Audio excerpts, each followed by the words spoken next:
M P جی speaks میں ایک مرتبہ پھر خوش آمدید. ہمارے ساتھ موجود ہیں شاہ اویس نورانی صاحب. اویس صاحب، جیسے بات ہو رہی تھی ہماری، جس طرح آپ نے بات کی کچھ جتھے کھڑے کیے گئے مذہبی بنیادوں پہ، کچھ سیاسی جتھے بھی ہیں جو یہ سمجھتے ہیں کہ اگر ہم نہیں، ہمارا مرشد نہیں، تو پھر کچھ بھی نہیں. اور یہ جو جس مذہبی جتھے کے حوالے سے ہم بات کر رہے تھے، اس حوالے سے بھی ان کی دو رنگی ملاحظہ فرمائیے کہ جب وہ خود حکومت میں تھے تو انہوں نے یہی کچھ کیا، بلکہ اس سے بھی بڑھ کے کیا، اور اب جب یہ حکومت کارروائی کر رہی ہے تو وہ کہہ رہے ہیں بڑی زیادتی ہو گئی. دیکھیں، یہ آپ کو پتہ ہے دنیا بھر میں مضامین ہوتے ہیں، سبجیکٹس ہوتے ہیں. جی ایک ہے سوشیولوجی، ایک ہے سائیکالوجی، جی اور مختلف قسم کی ڈپارٹمنٹس ہیں. یہ ایک یوتھیولوجی ہے جس کا کوئی علاج نہیں ہے، صحیح اور اس کی کوئی سائیکک ریڈنگ بھی نہیں ہو سکتی. صحیح. دیکھیں، ان کے ساتھ سیاست پہ تو کوئی گفتگو نہیں ہو سکتی، اس لیے کیونکہ وہ غیر سیاسی اور نابالغ قسم کے سیاستدان ہیں.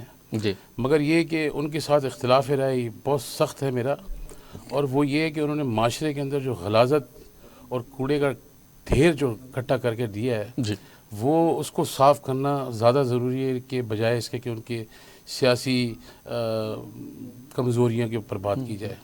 انہوں نے اس معاشرے کے اندر جو غلاظت پیدا کی ہے نا، اس کو صاف کرنے میں ہمیں بڑا وقت لگے گا. معاشرے کے اندر ہمارا ایک سسٹم ہے، ہمارے ایک کلچر ویلیوز ہیں، ایتھکس ہیں، کوڈز ہیں، ان کو جس طرح انہوں نے ڈیمیج کیا ہے. جی ایک مادر پدر آزاد ماحول بنا دیا گیا کہ حقوق کی جنگ لڑ رہے ہیں.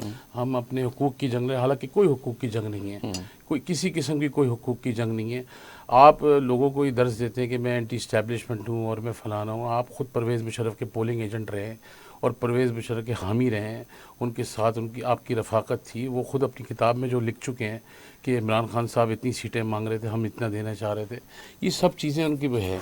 پھر عمران خان صاحب نے جو ہماری ویلیوز ہیں ان کو اتنا بری طرح ڈیمیج کیا ہے کہ یعنی اس سے پہلے بھی آپ تو یہاں پوری پاکستان کی ہسٹری سب کو معلوم ہے. جی اختلاف رائے رکھتے ہیں سب سیاستدان آپس میں، مگر ایک رواداری بھی ہوتی ہے. سب کو انہوں نے یعنی یہاں پہ کوئی بہن ہو، بھائی ہو، ماں ہو، بیٹی ہو، کسی کو محفوظ نہیں ہے. کوئی قدر انہوں نے باقی نہیں رہنے دی. کوئی زبان جو کسی کی کوئی کنٹرول نہیں ہے، اس لیے کہ خان نے یہ سکھایا ہے ہمیں. اور خان خود کیا کرتا پھرتا ہے کسی کو نہیں پتا. اچھا، یہ پہلا بندہ ہے، ویسے تو پیر صاحب لے کے جو ہے نا مرید بھاگتے ہیں، یہ پہلا بندہ ہے جو مرید جو ہے پیر کو لے کے بھاگ گیا. تو مطلب یعنی میں ان سے اس بارے میں یہی گفتگو کروں گا کہ ان کے جو خیالات ہیں وہ پاکستان کے برعکس ہیں. وجہ اس کی بنیادی یہ ہے کہ دیکھیں، آپ عمران خان نے اپنے ہر اس میں بیان کے اندر ان کی کانفلکٹ ہے. جی پاپولر لیڈر ہے، میں تو کبھی بھی سوچتا بھی نہیں ہوں کہ کتنے پاپولر ہیں. جی نہ میں اس کو ایکسیپٹ کرتا ہوں کہ وہ ان کی کوئی پاپولیرٹی ہے. ایک ان کو ڈومین مل گیا جس میں ان کی سوشل میڈیا ان کو پاپ اپ کر دیا. پھر وہ ظاہر ہے اسٹیبلشمنٹ کے ساتھ تھے، اسٹیبلشمنٹ کی پوری ایک ٹیم ان کے ساتھ تھی. جی ان کو ایک پورا رائز پیریڈ دیا گیا، ان کو لایا گیا، ان کو لانچ کیا گیا، ان کے لیے RTS سسٹم بنایا گیا. اب یہ کہتے ہیں نا 47 اور 45 کے، جی جی یہ خود کیا تھے پہلے. جی تو یہ انہوں نے اس پاکستان کے اندر جو ماحول کریٹ کیا ہے وہ قابل برداشت نہیں ہے. صحیح. اور میں آپ کو بتاؤں، انہوں نے آ کے ہماری پوری 70 سال کی تاریخ کو مس کر دیا. سیاست تو کی مگر جو غلاظت انہوں نے پھیلائی ہے اس ملک کے اندر، اس کا کوئی اس ڈیمیج کا کوئی کولیٹرل نہیں ہو سکے گا، کوئی تلافی اس کے نہیں ہو سکتی. اچھا، PDM میں بڑا آپ نے فعال کردار ادا کیا، اور پھر جب حکومت آئی PDM کی، آپ کو وزیر اعظم کا مشیر بھی لگایا گیا. تو ابھی موجودہ حکومت کے ساتھ کوئی تعاون کی کوئی شکل موجود ہے؟ دیکھیں، میں جتنے بھی گورنمنٹ بنتی ہیں، گورنمنٹیں آتی ہیں، گورنمنٹیں جاتی ہیں، جو اچھے اقدام ایسا کیے جاتے ہیں ان کے ساتھ ہمیشہ میں کہتا ہوں ان کو سپورٹ کرنا چاہیے. جہاں ایسے اقدام ہوں جہاں پہ سپورٹ نہیں کرنا چاہیے، میں اس سے اختلاف رائے بھرپور طریقے سے کرتا ہوں. شہباز صاحب محنت کر رہے ہیں، ان کو کام کر رہے ہیں، اچھی بات ہے. اور سارے ون پیج پہ ہیں. میں نے پچھلے دنوں ٹویٹ بھی کیا تھا کہ جو سسٹم چل رہا ہے نا، اس کو چلنے دیں. اب اب اس میں مزید اس کے اندر نا اس کے اندر کوئی تجربات نہ خواہشات اور کریں، تجربوں کا مرکز نہ بنائیں. بڑی مشکلوں سے یہ اللہ تعالیٰ کا کرم ہے کہ پاکستان کو اللہ کی طرف سے یہ ایک یعنی غیب سے مدد ہو گئی کہ ہمارا جو سٹرکچر جو 20-25 سال سے ڈاؤن سائز تھا وہ اللہ تعالیٰ نے راتوں رات ہمیں عروج عطا فرمایا. اب اس عروج کو اور عزت کو سنبھالنا بھی ہمارے قوم کا بھی اور حکمرانوں کا بھی اور اسٹیبلشمنٹ کا بھی بڑا فرض ہے کہ جو عزت اور وقار ملی. اور پھر ہماری میں سمجھتا ہوں ہمارا فورن آفس جو ہے 15 سال میں تقریباً فرسٹ ٹائم اتنا ایکٹیویٹ ہوا اور فورن پالیسی ہماری بڑی اچھی اور ہم نے بڑی اچھے طریقے سے پاکستان کو دنیا میں ریپرزینٹ بھی کیا, اس کو ڈیفینڈ بھی کیا اور اپنا پریشر بھی ڈیولپ رکھا. اب یہ معاہدہ بھی ہمارا سعودیہ کے ساتھ ہو گیا, میرے خیال سے اور ممالک کے ساتھ بھی کچھ مہینوں میں ہوگا. تو یہ جو معاہدے بھی اگر ہو رہے ہیں تو اس معاہدے سے بھی ہمیں فائدہ اٹھانا چاہیے. سعودیہ سے اگر ہمارا برادر اسلامی ملک ہے اس کے ساتھ ہمارا معاہدہ ہوا ہے تو ہمیں کوشش کرنی چاہیے ہمارا جو HR کا جو بلاک ہے سسٹم ہیومن ریسورسز کا, ہمیں اپنی جو کیپیسٹی کے حساب سے اپنے جو یہاں پہ بیٹھے ہیں ہمارے پاس لوگ بے روزگار ہیں یا ٹیکنیکل گراؤنڈز کے اوپر جو لوگ یہاں پہ جنہوں نے کورسز کیے ہوئے ان کو وہاں پہ بھیجا جائے, پاکستان کا ایک نام روشن ہو. ویسے بھی دوسرے ممالک میں جہاں بھی پاکستانی گئے ہیں ماشاءاللہ انہوں نے اپنا محنت کی. دیکھیں آپ دبئی جو پورا بن گیا ہے پورا ماشاءاللہ پاکستانیوں نے ہی بلڈنگیں ساری کھڑی کری ہیں, انجینئرز ہیں. سعودیہ میں بھی ڈاکٹرز ہیں, انجینئرز ہیں, لیبر ہے. ہر ملک کے اندر جہاں بھی پاکستان گئے انہوں نے ڈیولپ ہی کیا ہے. تو جب وہ وہاں جا کے ڈیولپ یہاں سے بھی ہمیں چاہیے اور مزید ہیومن ریسورسز کے تھرو لوگوں کو بھیجیں. ان اپارچونیٹیز کا ہمیں فائدہ اٹھانا چاہیے پورا. اچھا, پچھلے دنوں وفاقی وزیر داخلہ محسن نقوی صاحب کی آپ سے ملاقات ہوئی, خیر سگالی ملاقات تھی یا مخصوص ایجنڈا تھا کوئی؟ یہ جو جن جتھوں کی ہم بات کر رہے ہیں اس حوالے سے انہوں نے اعتماد میں لیا, کیا بات چیت ہوئی؟ جی میں نے اصل میں اس میں یہ دیکھیں یہاں پہ جب پکڑ دھکڑ شروع ہوتی ہے نا تو گھیوں کے ساتھ گھن بھی پستا ہے. تو بہت سارے ہمارے ایسے افراد ہزاروں میں تھے جن کو گھر سے بھی لے لیا گیا اور اسی مکتب فکر کو ٹارگٹ کیا گیا. تو جب آپ کسی ہمارے مکتب فکر کو آپ نے ٹارگٹ کیا تو پھر میں نے منسٹری انٹیریئر صاحب سے ان سے بات کی اور ان سے بیٹھ کے انہوں نے بڑا ریلیف دیا, ایسا نہیں کہ نہیں کیا. انہوں نے راہ ہموار کری اور انہوں نے فوراً کہا کہ مسجدیں فوراً, میں ہی سب سے پہلے گیا تھا, میرے بعد پھر سارے لوگ انہوں نے اپروچ کیا, پھر ان کی میٹنگز کی گئی. میں نے کہا آپ یہ راستہ کھولیں اور یہ اس طرح نہ کریں کہ جو انوالو ہیں جنہوں نے اپنی ایکٹیویٹیز کی ہیں کسی چیز میں انوالو ہیں, آپ نے کیمراز میں ان کو دیکھ لیں, CCTV فوٹیج اگر آپ کے پاس ہے, مگر جو نہیں ہیں ان کو تو بے گناہ لوگوں کو چھوڑیں, کسی مسلک کو تو نشانہ. پھر اس کے بعد انہوں نے وہ بھی کیا, کچھ مدارس سے ان کو ڈی سیل کیا, مسجدیں بھی ڈی سیل کی فوراً, انہوں نے کوآپریٹ بھی کیا. بعد میں بھی تھوڑا فالو اپ کیا, مگر اب بھی میں سمجھتا ہوں محسن نقوی صاحب کو میں بتا دوں ان کو میں نے انفارم بھی کیا ہے, میسیج بھی کر دیا ہے کہ اب بھی کچھ چیزیں رہ گئی ہیں. لڑکے جو ہیں کافی بند ہیں اور ابھی تک وہ واپس نہیں آئے, آہستہ آہستہ آ رہے ہیں. مجھے بھی پتہ ہے پروسیس کے تھرو ٹائم لگتا ہے اور ان کے اوپر پرچے بھی کافی لوگوں پہ کاٹ دیے گئے جو انوسنٹ تھے. افسوس کی بات یہ کہ اس میں سے کچھ ایسی چیزیں بھی ہوئی ہیں کہ جیسے موبائل میں اگر کسی نے کسی پوسٹ کو لائک کر دیا اس بنیاد کے اوپر بھی بچے کو بٹھا لیا گیا ہے. اگر اس نے واٹس ایپ گروپ میں کوئی چیز شیئر کر دی ہے اس کے اوپر تو فائن تھن لائن انہوں نے بنائی ہے, اسٹیٹ کی ہے, ٹھیک ہے, وی ریسپیکٹ فار دیٹ, مگر جب آپ کو پروون ہو جائے تو پھر اس کو آپ چھوڑ دیں. اس حوالے سے آپ کی بات ہوئی کہ یہ جو مساجد یا مدارس جو حکومت نے اپنی تحویل میں لیے ہیں تو وہ ان کا انتظام کس کے حوالے کیا جا رہا ہے, کیا بندوبست کیا جا رہا ہے؟ نہیں, میری اس موضوع پہ تو خیر ان سے کوئی ایسی بات نہیں ہوئی. تنظیم المدارس کا یہ ایشو ہے, مفتی منیب صاحب اس کو ہینڈل کر رہے ہیں. میرے خیال سے CM پنجاب نے بھی ان سے بات کی ہے. مگر میں یہ سمجھتا ہوں, میری ذاتی رائے یہ ہے کہ اس ملک کے اندر 3-4 چیزیں بڑی کلیئر ہونی چاہیے اور میرا نہیں خیال ہے یہ گورنمنٹ آف پاکستان اکیلے کر سکے گی, سب کو آن بورڈ لے کے کرنا چاہیے. ایک تو یہ ہے کہ اس ملک کے اندر جو ہمارے ہاں خطیب ہیں جو فاشسٹ قسم کے ہیں, اب وہ ان کو آپ جیسے گاؤں دیہاتوں میں خطیب آپ نام سنتے ہیں, کہتے ہیں بھئی ان کو بلاؤ. اب ان کو بلانے کے لیے آپ کو 1-2 لاکھ روپے خرچ کرتے ہیں. وہ خطیب جو آتا ہے وہ اتنے جذباتی ہوتا ہے اور وہ آگ لگاتا ہے, وہ آگ لگاتا ہے, وہ وہیں کفر کے فتوے بھی دے دیتا ہے اور وہ سب کو آگ لگا دیتا ہے. اس کو حرام کر دیتا ہے, اس کو حلال کر دیتا ہے, اس کو اسلام سے خارج کر دے گا, اس کو مسلک سے خارج کر دے گا, اس کو دیوبندیت سے خارج کر دے گا, بریلویت سے خارج کر دے گا, اہل حدیث سے خارج کر دے گا. یہ ایک لائن ڈرا ہونی چاہیے. صحیح.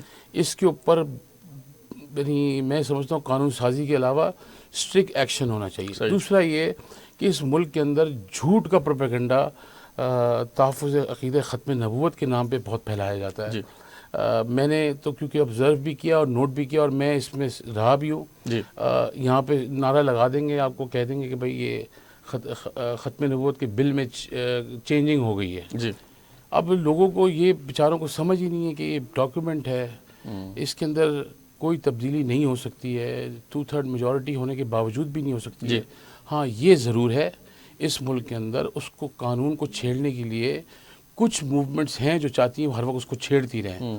تو اسلام کے نام پہ بنا ملک ہے, یہاں پہ علماء اکرام موجود ہیں, اسمبلی میں بھی علماء اکرام موجود ہیں, وہ اس کو کاؤنٹر کرنے کے لیے موجود ہیں. یہ بل بھی کوئی لاشیں گرا کے نہیں بنا تھا, یہ بل بھی افہام و تفہیم سے ڈیبیٹ کے ذریعے pen paper and conversation rules the nation, pen اور پیپر کے تھرو, یہ کانورسیشن کے تھرو, ڈیبیٹ کے سوال تھرو میں نے آپ سے بنا. پوچھنا تھا کہ ایک ملک جس میں کوئی 96-97% مسلمان ہیں, کیا وہاں ناموس رسالت کو کسی قسم کا کوئی خطرہ لاحق ہو سکتا ہے؟ کہیں نہیں ہو سکتا جی انشاءاللہ تعالیٰ. جب تک مسلمان پاکستان کے اندر تو سوال ہی پیدا نہیں ہوتا. اور دوسری بات یہ کہ اس میں سب سے بڑی خوبی یہ ہے اس ملک کے اندر تمام مائنورٹیز رہتے ہیں. مجھے اچھی طرح یاد ہے پشاور میں 80s کے اندر بم بلاسٹ ہوا تھا چرچ میں. میرے والد صاحب صبح 9 بجے کی فلائٹ سے سیدھا پشاور پہنچ گئے تھے چرچ. تو مائنورٹیز کے تو ہم نے ہمیشہ سے ہمارا دین بھی یہ کہتا ہے اور پاکستان کا قانون بھی یہی ہے. پاکستان کا دستور ہے اور پاکستان کا آئین ہے, وہی سب جتنی پروٹیکشن ان کی ہے اتنی ہماری ہے. اور ہمارے لوگوں کا انوائرمنٹ بھی اس طرح ہے کہ ہماری سوسائٹی کے اندر جو جتنے بھی مذاہب کے لوگ رہتے ہیں ہم ان کو خود پروٹیکٹ کرتے ہیں. ہاں اب یہی کانسیپٹ ہو گیا نا کہ آپ یہ جو کفر کے فتوے ہیں نا یہ بند ہونے چاہیے. یہ کسی کا اختیار نہیں ہونا چاہیے unless and unless he is authentic. اس کے اوپر ایک بورڈ بننا چاہیے. میری رائے ہو سکتا ہے مے بی اس سے بہتر کوئی پروپوزل ہو. ہر مسلک سے 2 مفتیان اکرام مدرسین کو شیخ الحدیث کو بٹھایا جائے, آن بورڈ لیا جائے, اور جب بھی کوئی اسٹیٹ وائز اگر کوئی ایشو ہو اس کے اوپر کنسنسس پیدا کر کے ایک جامع فتویٰ دیا جائے جو بیٹھ کر اس کا فنکشن پراپر کیا جائے اور اس پہ امپلیمنٹ کیا جائے. یہ نہیں ہے کہ جس بس فتویٰ آ گیا ہے تو کچھ نہیں, اس پہ امپلیمنٹ کیا جائے. اب جیسے کہ ہمارے پاس اسلامی نجاتی کونسل ہے, یہ اسلامی نجاتی کونسل سفارشات جب پارلیمنٹ میں بھیجتی تو چلتی نہیں, کوئی چلتی نہیں ہے. ادارہ بھی جو ہے وہ ہوموپیتھک ٹائپ کا ہے بالکل, اس میں کوئی فنکشن نہیں ہے. تو اور دوسرے جو ہے جو لوگ یہ ختم نبوت کے خلاف اپنا بل کے خلاف ہیں, منکرین ہیں, وہ ان کی کوشش بھی یہ ہوتی ہے کہ وہ اپنی اسپاٹ کو خالی نہ چھوڑیں. حالانکہ ان کے قانون کے حساب سے جو ان کی موومنٹ ہے وہ اس میں رکھیں, وہ اپنی ڈومین میں, ان کو کسی کو کوئی پرابلم نہیں. موومنٹ کہاں ہوتی ہے جب وہ اپنی ڈومین سے باہر جاتے ہیں. اب جن چیزوں کا ان کو منع ہے اس کے اندر, جب وہ اس کو اپلائی کرتے ہیں تو ریئیکشن تو آئے گا. ہر ریئیکشن آئے گا تو آپ وہ نہ کریں. یا تو اگر آپ کو بہت شوق ہے تو آپ اپنی تعداد میں آئیں, اپنی قانون سازی کر کے دکھائیں. تو یہ ایک ایشو ہے جس کے اوپر میں سمجھتا ہوں, اور اس کارڈ کو پلے کیا جاتا ہے, اور یہ اتنا ڈینجرس کارڈ ہے. میں نے لاسٹ جو اہم ذمہ دار جو تھے اس ملک کے اندر پچھلی گورنمنٹ کے سے جب پی ڈی ایم سے پہلے کی, میں نے 2018 کی جو اعلیٰ سطح کے جتنے بھی افسران تھے اور سیاستدان تھے, میں نے ان سے یہ کہا تھا کہ یہ میرے ان کے الفاظ ہیں, ہو سکتا ہے وہ سنیں ان کو یاد بھی آئیں گے. میں نے کہا یہ جو چھری آپ نے تیار کی ہے یہ چھری جو ہے کسی سب پہ چلے گی. یہ سوچ کے کوئی نہ بیٹھے کہ یہ صرف کہ یہ ہم پہ چلے گی یا اس پہ چلے گی ایک بندے پہ. یہ چھری پوری, ایسا نہیں. میں نے کہا یہ جرنلز پہ بھی چلے گی, یہ عام آدمی پہ بھی چلے گی, ججز پہ بھی چلے گی, کوئی نہیں بخشا جائے گا اس سے. اس کو یہاں روکا جائے. اس کے اندر اتنی شدت ہے کہ آپ کے آپے سے باہر ہوگی, اور اس کے ریزلٹس آپ دیکھ لیں. وہ یہی کانسیپٹ اب تھیوری ہو گئی تھی کہ ہر جگہ جس کو چاہیں آپ یعنی اسلام سے خارج کر دیں, کفر کے فتوے لگا دیں. یہ میرے خیال سے دیکھیں, ہم مذہبی سیاسی جماعتیں, تمام مذہبی جماعتیں جتنی سیاست میں ہیں وہ پرامن جماعتیں ہیں, ان کے اندر کوئی شدت نہیں. آپ کے سامنے میں MMA والد صاحب نے اس وقت جب بنی تھی, اس کے بعد 2 دفعہ اور بھی بنی, اور اب تک پی ڈی ایم میں بھی سب ہم تقریباً ساری جماعتیں, دینی جماعتیں بننے کے وقت بھی ہم آہنگی تھی, انڈرسٹینڈنگ تھی. جب اتحاد ختم ہو گیا اس کے بعد بھی ہے.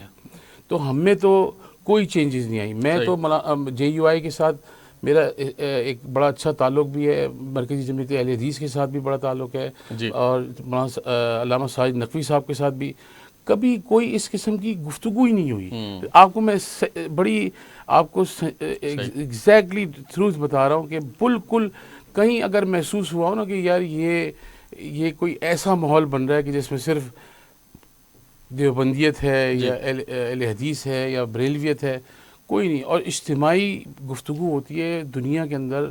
صرف یہ نہیں کہ پاکستان کے اوپر گفتگو ہوتی ہے, دنیا کے اندر مسلمانوں کے اوپر جہاں جہاں تکالیف ہے, مظالم ہے, یا اس کے ایشوز کے اوپر ہم ضرور ڈسکشن کرتے ہیں. روحانی صاحب یہاں ایک مختصر سا وقفہ لینا. بریک کے بعد جب واپس آئیں گے تو کچھ اور سوالات ہیں جو اویس نورانی صاحب کے سامنے رکھیں گے, تو یہاں لیتے ہیں ایک مختصر سا وقفہ.